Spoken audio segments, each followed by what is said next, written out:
اللہ تعالیٰ ارشاد فرماتے ہیں، میرے نزدیک مہینوں کی تعداد 12 ہے،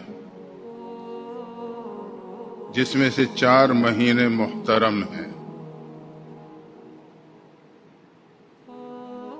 ذی الحجہ، ذیقعد، محرم اور رجب۔ محرم اسلامی سال کا پہلا مہینہ۔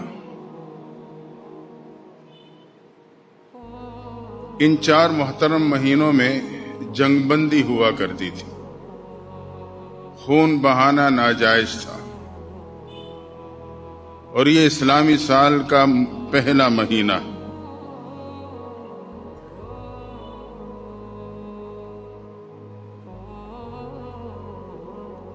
مسلمانوں کی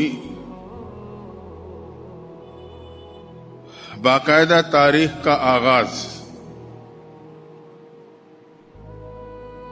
پیغمبر علیہ الصلوۃ والسلام کی ہجرت سے کیا گیا ہے۔ سن ہجری جس کو کہتے ہیں، ایک سن عیسوی ہے جو انگریزی مہینوں کی ترتیب ہے۔ سن ہجری آپ کی ہجرت سے تاریخ کا آغاز ہوا، جو اسلامی مہینے۔ اس سے قبل مسلمان سن نبوت، حجت الوداع یا ربیع الاول سے شمار کیا کرتے تھے، اور اہل عرب،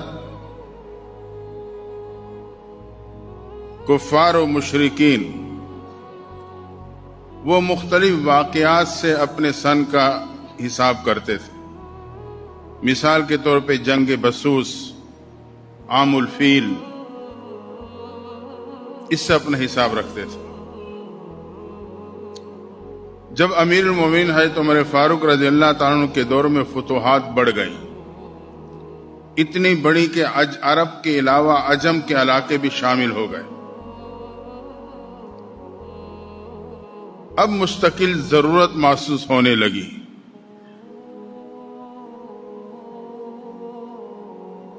کہ سرکاری سطح پر اس ضرورت کو محسوس کیے جانے لگا۔ تو امیر المومنین حضرت عمر فاروق رضی اللہ تعالیٰ نے مشاورت سے سن ہجرت کو اسلامی تقویم کی بنیاد بنایا کہ ہجرت ہوئی تو اسلام کو قوت ملی تھی، مسلمان طاقت میں آ گئے تھے، دفاعی پوزیشن سے نکل گئے تھے۔ انہوں نے سن ہجرت کو بنیاد بنایا کہ یہ اسلام کی بنیادوں کے مضبوطی کا ذریعہ بنا تھا، اور ماہ محرم سے آغاز کیا حضرت عمر فاروق رضی اللہ تعالیٰ نے۔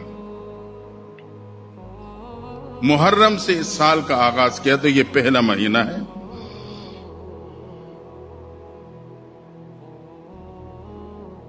پیغمبر علیہ الصلوۃ والسلام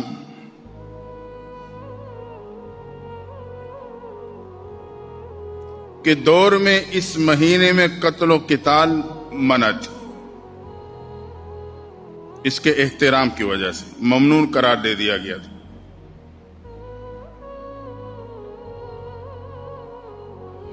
قرآن میں اللہ فرماتے ہیں،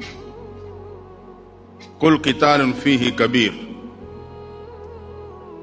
سورہ بقرہ میں بتا دیا گیا، انہیں کہہ دیجئے قل قتال فیہ کبیر، اس مہینے میں خون بہانا گناہ ہے۔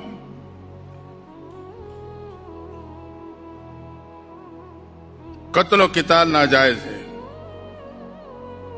تو محرم کے مہینوں کو باقاعدہ حرمت کے مہینوں میں شمار کیا گیا۔ ان عدت الشہور،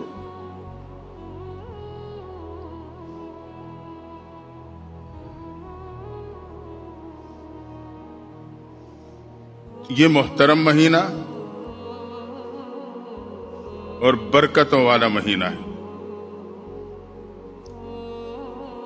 اور اس مہینے میں 10 تاریخ جس کو عاشورہ کا دن کہا جاتا ہے، یہ عاشورہ کا دن زمانے جاہلیت میں بھی احترام کا دن تھا. پیغمبر اصلاۃ والسلام سے پہلے بھی زمانہ جاہلیت میں بھی اس دن کو احترام حاصل تھا.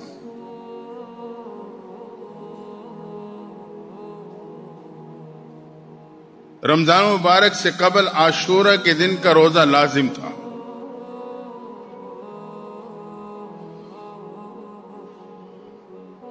حدیث میں آتا ہے جو عاشورہ کے دن کا روزہ رکھے گا اللہ اس کے لیے 1 سال کے گناہوں کا کفارہ بنا دے گا.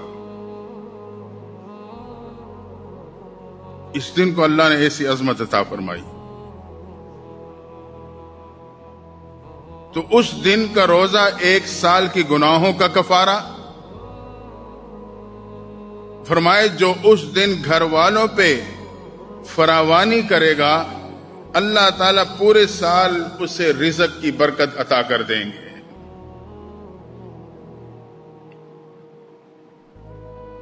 لیکن ایک بات یاد رکھنا، جو شریعت نے ترتیب دی ہے اس کے مطابق کریں گے تو یہ فائدہ حاصل ہوگا، ورنہ نہیں.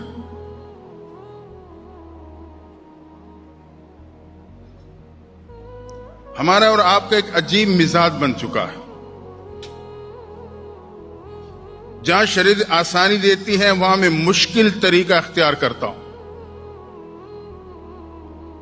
جہاں شریعت تھوڑے سے مشکل حکم دیتا ہے پھر وہاں میں چور راستے ڈھونڈتا ہوں، آسان راستہ مل جائے. شریعت کے مطابق عمل کرنا لگتا ہے میرے آپ کی قسمت میں نہیں. شریعت کہتی ہے صرف گھر والوں پہ فراوانی کرو گے سال کی برکت حاصل. میں پورے شہر کا ٹھیکہ اٹھا لیتا ہوں. جی کیا حرج ہے، یہ تو زیادہ ثواب ہے. میں گھر والوں کے ساتھ محلے میں بھی تقسیم کروں گا. آپ بتائیں، درود شریف پڑھنا ثواب ہے، بہت بڑی عبادت ہے. ہم نماز کے پہلے قاعدے میں تشہد تک پڑھتے ہیں، تیسری رکعت کے لیے کھڑے ہو جاتے ہیں. میری چاہت یہ ہے کہ میں پہلے قاعدے میں بھی درود شریف بھی ساتھ پڑھ لوں، تو تھوڑا سا وقت لگتا ہے. آپ بتائیں مجھے زیادہ ثواب ملے گا؟ درود شریف پڑھا ہے، کچھ اور تو میں نے نہیں پڑھا. لیکن بندہ تھوڑے سے اپنے عقل سلیم کو استعمال کرے، کیونکہ جو شریعت نے جو دائرہ بتلایا ہے میں اس سے تجاوز کر رہا ہوں. اس لیے درود شریف بھی تجاوز میں پڑھنا میرے اور آپ کے لیے سجدہ سہوا لازم ہو جائے گا. اگر سجدہ سہوا نہیں کروں گا نماز درست نہیں ہوگی. اب عقل والے اس بات کو بڑی آسانی سے سمجھ سکتے ہیں. شریعت نے ہر حکم کے ایک دائرہ دیا ہے، اس سے تجاوز کرو گے بے شک وہ بظاہر اچھا عمل ہے، شریعت کے ہاں قبول نہیں. وہ دیکھتی ہے کہ اس دائرے تک یہ آگے اپنی چاہت اور خواہشوں کو قربان کرتا ہے یا آگے بڑھتا ہے. اگر اس سے میں 1 انچ بھی آگے بڑھوں گا وہ میری خواہش ہوگی، شریعت نہیں ہوگی.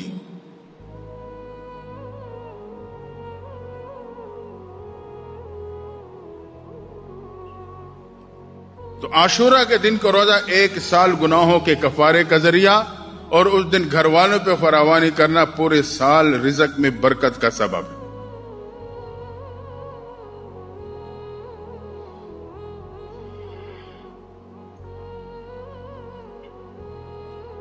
رہی بات حضرت حسن رضی اللہ تعالیٰ عنہ کی شہادت کی،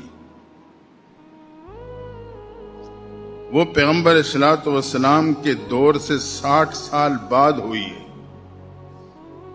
یہ دن پہلے سے محترم ہے، زمانے جاہلیت سے اس کا احترام ہے. حضرت حسن رضی اللہ تعالیٰ عنہ کی جو شہادت میدان کربلا میں ہے وہ محبوب پیغمبر کے زمانے کے 60 سال بعد ہوئی. ہم بات ہی صرف وہیں سے شروع کرتے ہیں.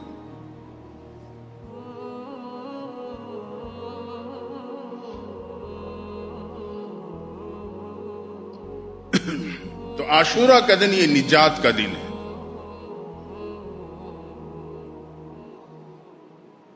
یہودی اس دن روزہ رکھتے تھے.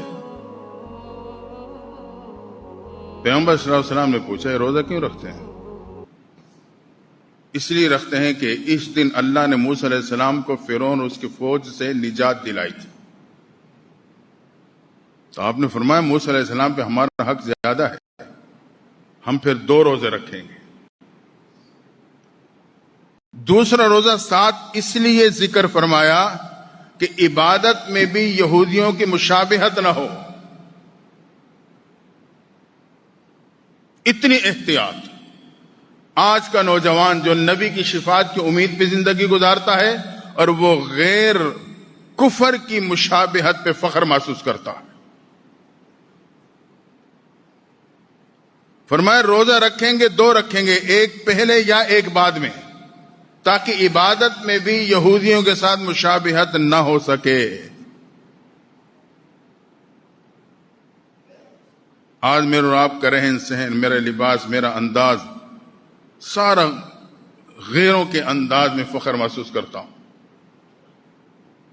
محبوب پیغمبر نے پہلے فرما دیا تھا من تشبہ بقوم فہو منہ، جو جس سے مشابہ اختیار کرے گا نا اسی کے ساتھ ہوگا وہ. اس لیے مسلمان کو چاہیے کہ ہم اور آپ اپنے تشخص کو قائم رکھیں، اپنا تشخص قائم رکھیں. لیکن افسوس یہ ہے آج میں اپنی بات اپنوں سے کر رہا ہوں. اکثر ایک جملہ دہرایا جاتا ہے نا، اپنے مسلک کو چھوڑو نہیں دوسرے کو چھیڑو نہیں. میں اپنے مسلک کی بات اپنے ساتھیوں سے کر رہا ہوں، ہمیں دوسرے کے مسلک سے کوئی تعلق.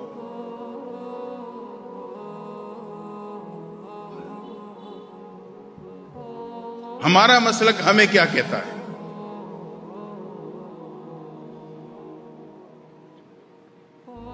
تاکہ ہمیں آگاہی ہو سکے، اس کے مطابق ہم اور آپ اس مہینے کو گزار سکیں.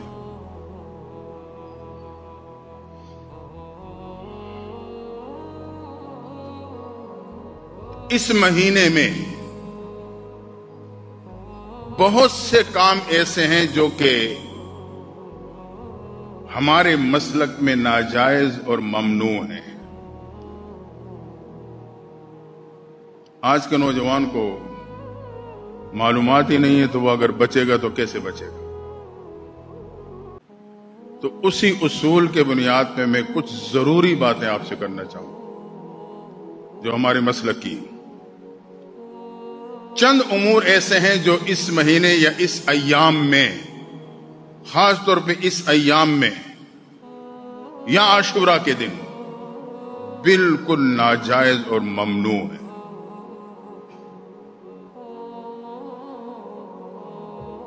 پہلی چیز تعزیہ بنانا. یہ احناف کے نزدیک بالکل ناجائز امر. تعزیہ تو آپ جانتے ہوں گے، لکڑیوں کو تراش کے اسے ایک صورت دے دی جاتی ہے، اسے پھر لے کے روڈوں پہ ہم پھرتے ہیں. اور کیوں ناجائز ہے؟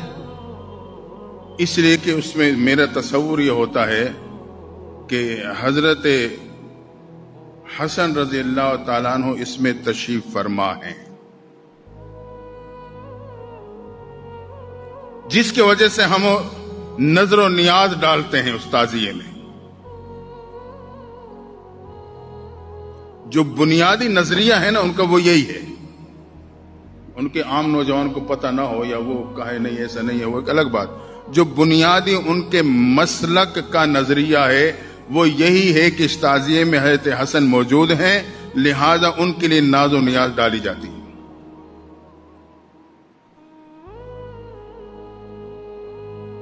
جو کہ ما اہل بہ لغیر اللہ کے زمرے میں آتا ہے.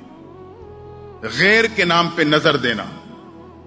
دیکھیں عبادات جانی، مالی اور بدنی،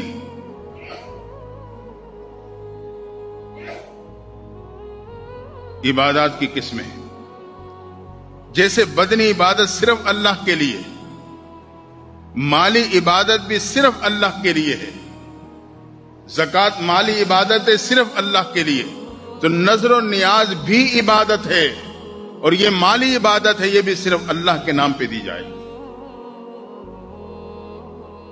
اللہ کے سوا کسی غیر کے نام پہ دوں گا یہ حرام ہو جائے گی.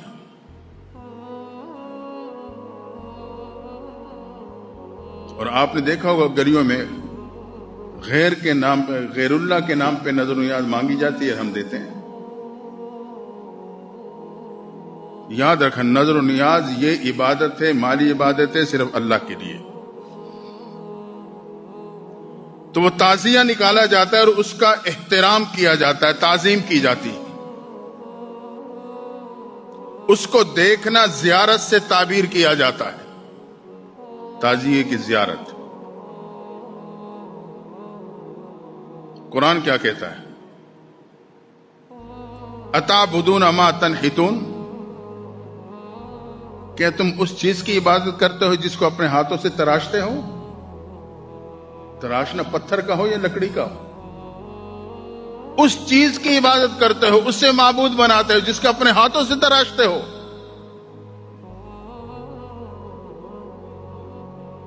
یہ ناجائز ہے. ایسی چیز کا پوجنا، اس کو دیکھنے کو زیارت کہنا، اس میں نظر و نیاز پیش کرنا، جو اپنے ہاتھوں سے استاد نے تراشا یا شاگرد نے تراشا.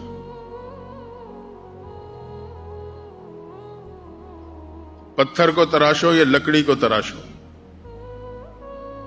قرآن نے منع فرمایا.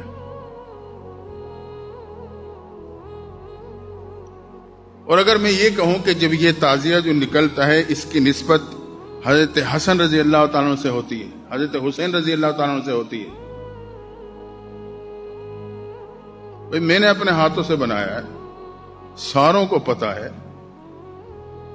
میں اپنے طور پہ کہہ دوں اس کی نسبت حضرت حسین سے تو متبرک ہو گیا. تبرک اسے کہتے ہیں جو کسی بزرگ کے استعمال میں وہ چیز رہی ہو کسی حوالے سے.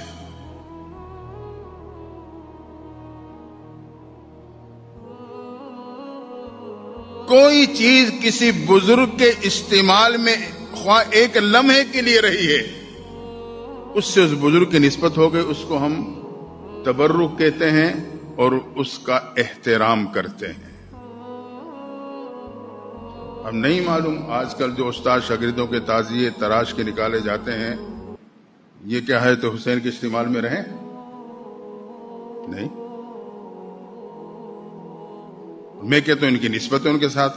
یہ تو پھر کوئی بیٹا بیٹے اپنے ہاں خود دعویٰ کر دے کہ میں حضرت حسین سے میری نسبت ہے اور میں حضرت حسین ہوں، میرے نام حسین ہے، لہذا میں متبرک بن گیا. یہ تو میں نے اپنے ہاتھوں سے تراشا ہے، ان کے استعمال میں بھی نہیں رہا. تعظیم اس چیز کی جاتی ہے جو متبرک ہو. متبرک وہ تب بنتی ہے جو اس بزرگوں کے استعمال میں رہی. ایک واضح سی بات ہے. تو تعزیہ بنانا اور نکالنا ناجائز احناف کے نزدیک. دوسری چیز جو منع ہے، یہ آپ کی ذمہ داری ہے کہ آپ یہ بنیادی باتیں گھروں میں عورتوں تک بھی پہنچائیں. دوسری چیز ہے نوحہ کرنا. نوحہ کیا جاتا ہے، یہ عبادت نہیں ہے.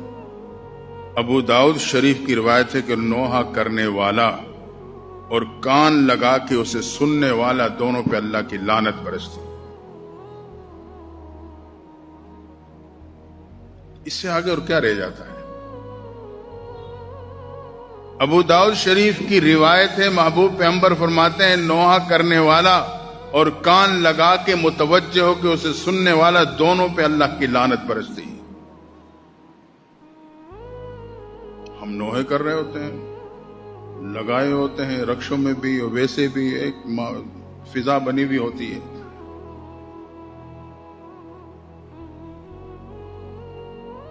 اور تیسری چیز جو ناجائز ہے ان دنوں میں مرثیہ پڑھنا.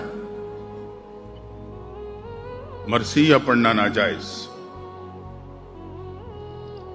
ابن ماجہ کی روایت، پیغمبر صلی السلام نے سختی سے منع فرمایا مرثیے پڑھنے سے. کسی گھر میں فوتگی ہو جائے نا، کچھ عورتیں ہیں پھر رہی ہوتی ہیں، خود بہت پہنچ جاتی ہیں، پڑھنا شروع کر دیتی ہیں.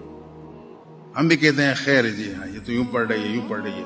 آپ ذمہ دار ہو، یہ ناجائز کام کروا رہے ہو، انہیں نکالو گھر سے باہر. میرے نبی نے اس کو سختی سے منع فرمایا.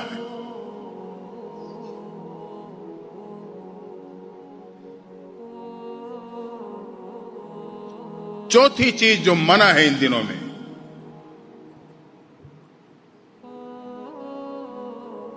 زیب و زینت کو ترک کرنا. عورتیں ہیں گھر میں خاوند کے لیے زیب و زینت کرتی ہیں، چار دیواری کے اندر جو جائز ہے اور کرنا چاہیے انہیں، اسے ترک کر دیا جاتا ہے ان دنوں میں. کیوں؟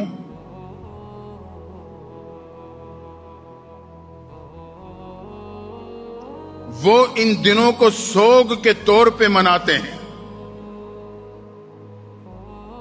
بھئی یہ سوگ کے دن ہیں، جیسے سوگ میں بیوی زیب و زینت ترک کر دیتی ہے، لہذا ان دنوں میں عام عورتیں بھی زیب و زینت ترک کر دیتی ہیں اسی نیت سے.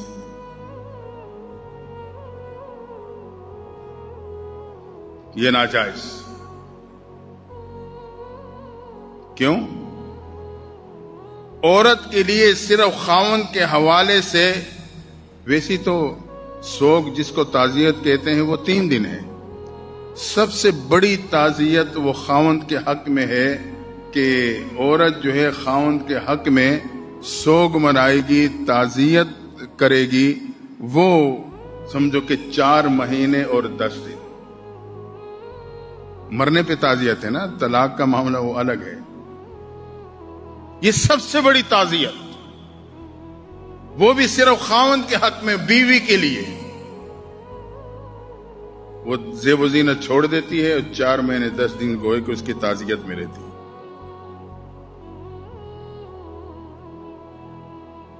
اس کے علاوہ حضرت حسین رضی اللہ عنہ کی شہادت کو پتہ کتنا عرصہ ہو گیا ہے؟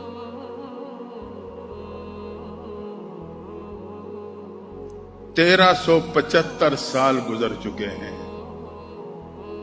میں تعزیت کر رہا ہوں، میں سوگ منا رہا ہوں. شریعت نے یہ سوگ کی اجازت نہیں تھی.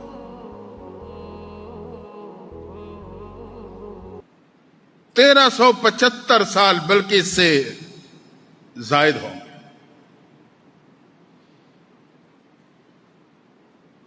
تو یہ سوگ شریعت میں بالکل کہیں موجود نہیں اور ناجائز احناف کے نزدیک. اس لیے عورتوں کے لیے ان دنوں میں زیب زینت کو اس نیت سے ترک کرنا یہ ناجائز.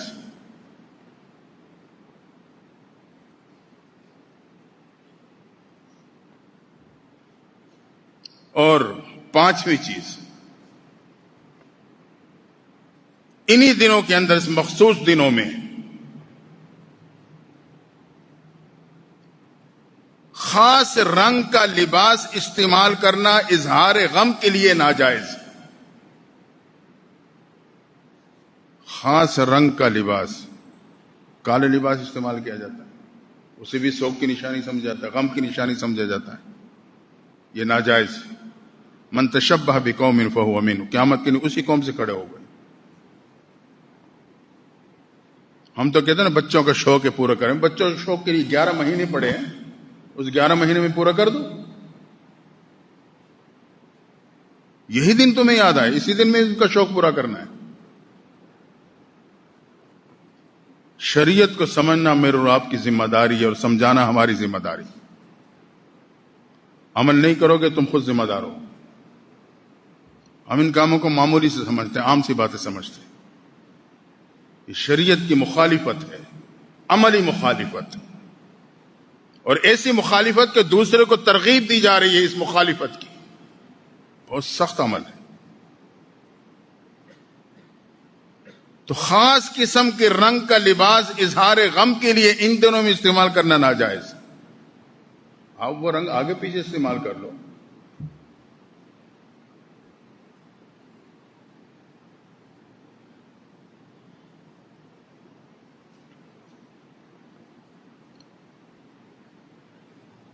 تو ایسی نشانیوں سے بچنا ہے جو دوسرے کی مشابہت جس سے ظاہر ہوتی ہے.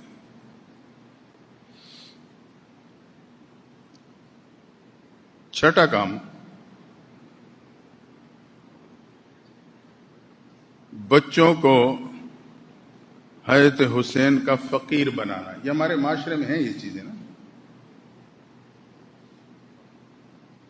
حضرت حسین کا فقیر بنانا اور اپنے آپ کو حضرت حسین کا قیدی بنانا. کڑے ڈالے جب یہ وہ کیا ہے، ہتھ کڑی ہے، میں حضرت حسین کا قیدی ہوں. یہ میری بیٹا جو یہ حضرت حسین کا فقیر ہے.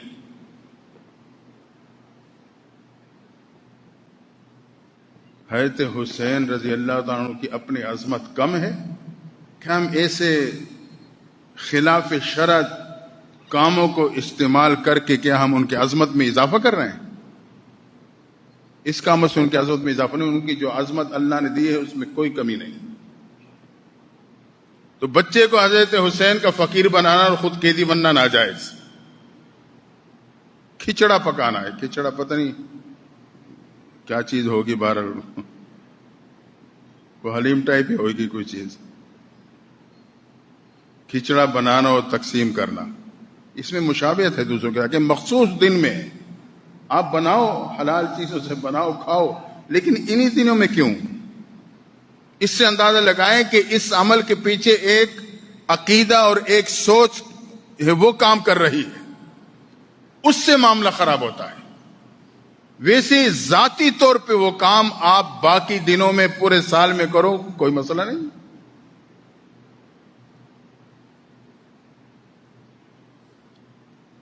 آٹھواں عمل، شربت یا سبیل لگانا. آپ کہیں گے بھائی یہ کیا بات ہے؟ کسی کو پانی پلانا ہے، گرمی کا موسم ہے، شربت پلانا ہے. گرمی آپ کو باقی مہینوں میں یاد نہیں آتی، اس سے پہلے بھی تو گرمی گزری ہے. اور یہاں میرے یہاں کچھ ساتھی لگاتے ہیں، اس کو سبیل نہ سمجھ لینا. گرمی میں جمعے میں کوئی ساتھی یہاں شربت بنا لیتے ہیں آپ کے کرام میں. مجھے نہیں پتا یہ جمعے بنایا یا نہیں بنایا. سبیل لگانا، پانی ہو یا شربت ہو، کیوں ناجائز ہے؟ میں اس کی وجہ بتاتا ہوں. ان کے نظریے کے مطابق، عقیدے کے مطابق، کہ شہید پیاسا ہوتا ہے. اب یہ جو نظریہ ہے نا، اس کی وجہ سے وہ عمل جو ہے وہ خراب ہو جاتا ہے. شہید پیاسا ہوتا ہے تو یہ سبیل لگاتے ہیں اس کی پیاس بجھانے کے لیے. یہ کیا بات؟ تو عقل سلیم بھی نہیں تسلیم کرتی.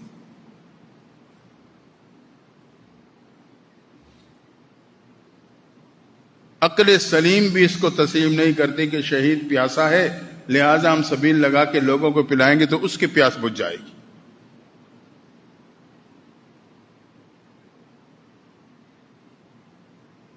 قرآن پڑھو، ثواب پہنچاؤ، پیاس بجھے گی.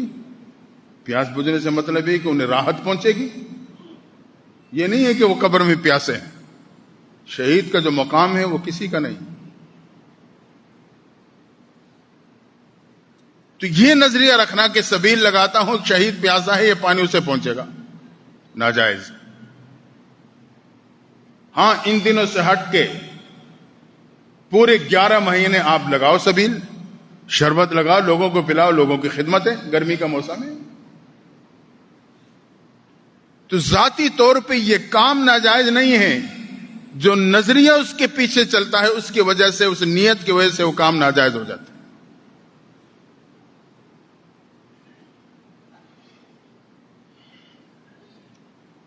اسی طرح شہادت کا قصہ سنانا، حضرت حسین کی شہادت کا قصہ سنانا صرف غم اور گریہ زاری کے لیے، یہ غلط ہے. صرف غم کا اظہار کرنے کے لیے 1375 سال بعد بھی، اور گریہ زاری کے لیے کہ لوگ اس غم میں روئیں.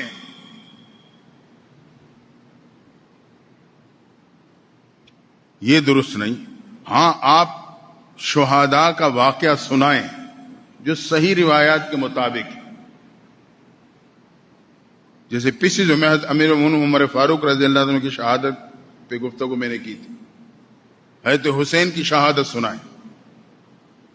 لیکن نیت یہ ہو، انداز یہ ہو کہ غم کا اظہار نہیں ہے، گریہ زاری طاری کرنے کی نیت نہیں ہے، بلکہ ان کی قربانیوں کا تذکرہ ہے، اس ترغیب کی نیت سے کہ یہ دین ویسی میرے اور آپ تک نہیں پہنچا، یہ تو خون کے دریا میں بہتا ہوا میرے اور آپ کے پاس آیا ہے، تاکہ ہم بھی اس دین پہ عمل کر کے اس کی حفاظت کی کوشش کریں.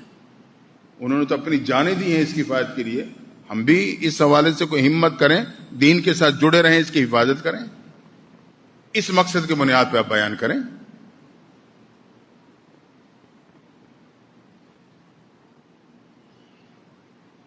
دسویں چیز جو امور ممنوعہ میں شامل ہے ان دنوں میں، خوشیوں کی تقریبات کو موقوف کر دینا. انا للہ و انا الیہ راجعون. محرم کا مہینہ آیا، خوشیوں کی تقریبات ختم، اور محرم سے پہلے ایسے زور ہے شادیوں کا ہوتا ہے جسے پتہ نہیں آگے کیا بلا آنے والی ہے کہ اس سے پہلے شادی ہو جائے. نعوذ باللہ من ذالک. یہ ہمارے مسلمانوں کی حالت ہے. جی محرم آ رہا ہے، کیا ہو گیا؟ تو محترم مہینہ ہے، برکتوں والا مہینہ ہے، اور کوئی محرم میں شادی رکھ لے، ہم اسے اسلام کے اس دائرے سے خارج سمجھنے لگتے ہیں. غیر نے اتنی محنت کی ہے، لیکن میں اور آپ اپنی محنت کو چھوڑ گئے. ان دنوں میں خوشیوں کی تقریبات کو موقوف کر دینا یہ بالکل غلط تصور، غلط کام ہے.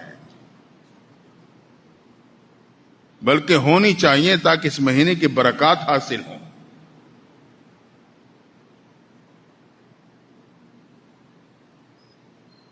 گھروں میں چارپیاں الٹی کر دینا، چارپیاں پلٹ دیتے ہیں.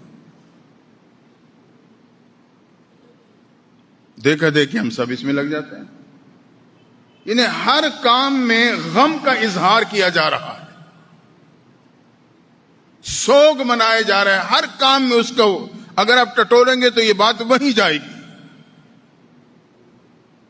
شہادت تو عظمت ہے، شہادت کا تاج ہر ایک کو نہیں ملتا. اس کے لیے بھی اللہ اپنے خاص بندوں کو منتخب کرتے ہیں جن کے سر پہ یہ تاج سجانا.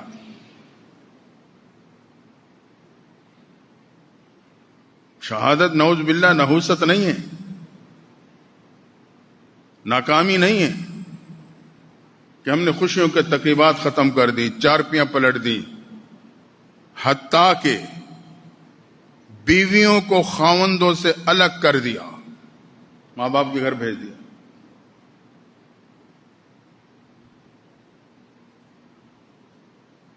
بھائی کیوں سوگ منا رہے ہو 1375 سال بعد بھی؟ یہ عظمتوں کا مہینہ ہے. حضرت حسین کی یہ شہادت مجھے اور آپ کو پیغام دیتی ہے کہ خوشی کی تقریب ہو یا کوئی اور، اس میں دین کے دامن کو تھام کے چلیں.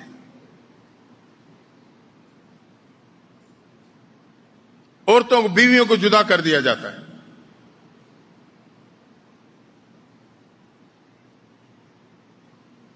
اور نعوذ باللہ اگر حمل ٹھہر جائے ان دنوں میں، اس بچے کو منحوس تصور کیا جاتا ہے. ہم اور آپ دیکھا دیکھی ہے، ہماری پوری کی پوری نسل اسی کھاتے میں لگ گئی. بھائی اپنے مسلک کو تو سمجھو، اپنے دین کو تو سمجھو. دوسرے کر رہے ہیں ان کا مسلک ہے، ہم تو سمجھیں اپنے مسلک کو.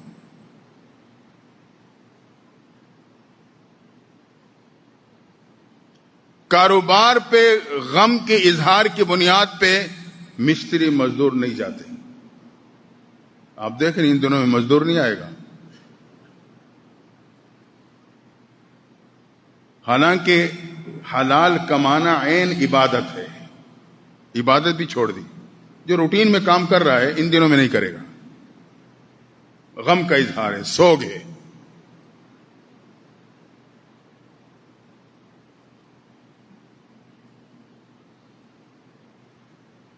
پندرہویں چیز،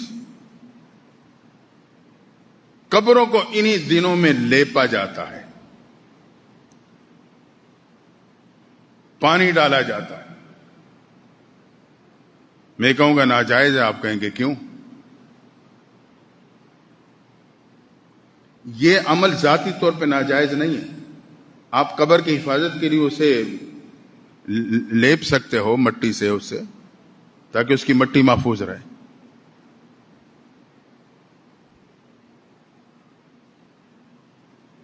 لیکن ان دنوں میں ہم یہ عمل کرتے ہیں، پانی بھی ڈالتے ہیں، لیپتے بھی ہیں. ان دنوں میں کیوں؟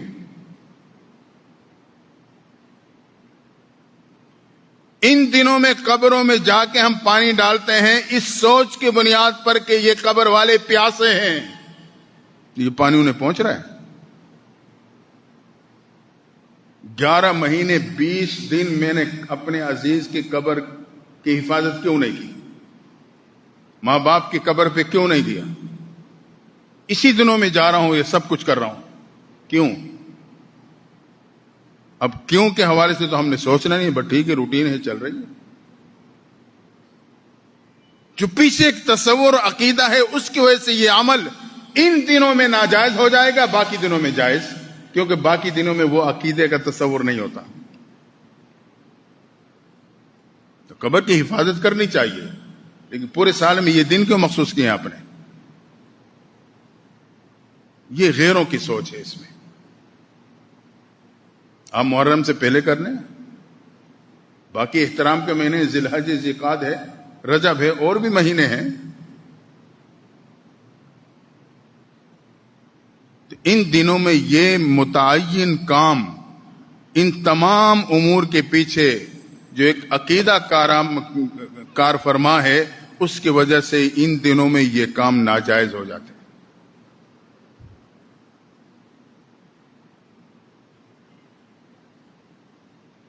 عاشورہ کے دن صرف 2 کام کرنے ہیں اگر ہمت ہے.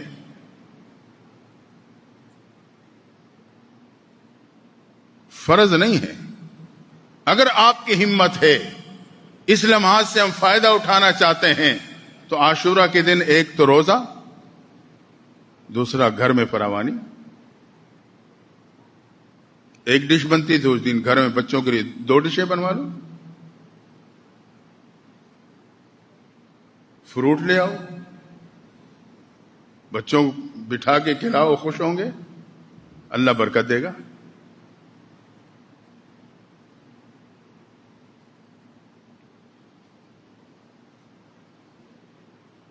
حضرت عبداللہ ابن مسعود رضی اللہ تعالیٰ عنہ پیغمبر صلی اللہ علیہ وسلم سے ایک روایت نقل فرماتے ہیں.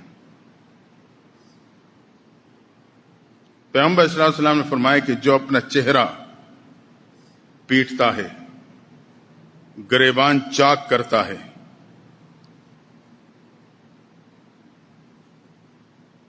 آپ نے فرمایا وہ ہم میں سے نہیں ہے.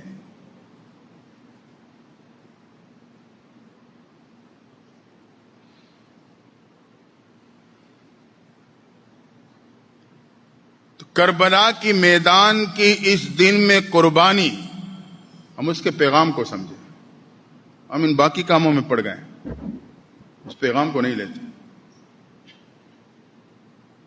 میدان کربلا میں حضرت حسین کی قربانی مجھے اور آپ کو بنیادی طور پہ 2 کاموں کا پیغام و درس دیتی: صبر، استقامت.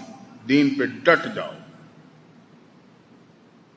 کیسے ڈٹے؟ جانیں قربان کر دی، خاندان قربان کروا دیا. اگر دوسرے کی طرف سے معاملہ آتا ہے تو صبر کرو اور دین پہ ڈٹ جاؤ جیسے ڈٹنے کا حق ہے، جیسے حضرت حسین نے درس دیا. ہم تو قدم قدم پہ ایمان بیچ رہے ہوتے ہیں، نام حضرت حسین کا لیتے ہیں، تذکرہ ان کی شہادت کا کرتے ہیں. اور یہ سارے کام کرتے ہیں جو میں نے آپ کو ذکر کر دیا. ان کے قربانی کا بنیادی طور پہ پیغام یہی تھا کہ دین پہ ڈٹ جانا، کٹ جانا، مگر دین کے دامن کو نہ چھوڑنا. ہم تو اپنی چاہت پہ ہی دین چھوڑ دیتے ہیں. دیکھ لیں اپنے معاملات، ہم دیکھ لیں، ہم اور آپ سارے اسی معاشرے کے لوگ ہیں. کاروبار میں کیا پوزیشن ہے؟ دھوکہ دیتے ہیں، ناپ تول میں کمی کرتے ہیں، معلوم نہیں کیا کچھ. تھوڑے سے پیسوں کے اضافی کمائی کے خاطر ہم اپنا سارا معاملہ حلال کے بجائے حرام کے زمرے میں ڈال دیتے ہیں. یہی استقامت ہے میری. جو پیغام ہے اس کو لینا. اگر کسی نے تھوڑی سی کوئی بات کہہ دی، میں آگ بگولا ہو جاتا ہوں. میں کچھ بھی کہوں، بیوی نے اگر کوئی بات کر دی، پھر میرے میں صبر کا نام و نشان ہی نظر نہیں آتا.